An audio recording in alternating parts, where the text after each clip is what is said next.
Ils ont des compétences parfois très fortes, surtout les étudiants qui sortent des grandes écoles d'art chinoises ont une maîtrise du dessin, une maîtrise de la fabrication du projet sous son aspect technique, les méthodes de base. En général, ils maîtrisent ça très très bien.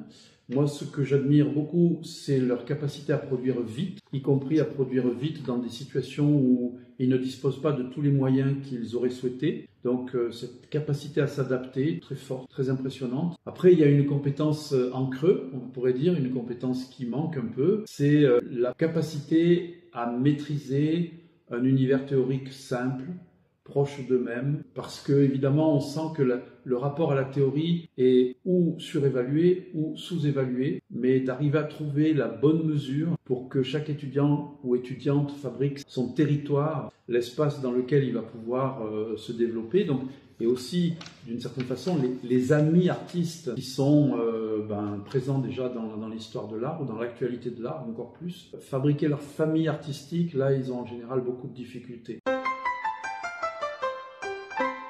Et c'est vrai que quand on est professeur, c'est très tentant de dire à un étudiant ou à une étudiante ce qu'il doit faire. Il faut essayer d'éviter, mais c'est très tentant. Je pense que dans les pédagogies chinoises, ça se fait beaucoup. C'est-à-dire, en gros, les profs disent beaucoup aux étudiants ce qu'ils doivent faire. Et nous, en France, en 1968, l'enseignement supérieur, en particulier de l'art, a vraiment renversé le système des maîtres. On est sorti de cette question et on a remplacé le système du maître qui doit nous dire ce qu'on doit faire par une pédagogie de la référence. Chaque étudiant, de manière autonome, doit construire sa famille, évidemment avec l'aide des enseignants, avec l'aide des enseignants de théorie, mais ce geste de construction de la famille artistique, de référence, c'est un geste qui protège l'étudiant de son maître, on pourrait dire.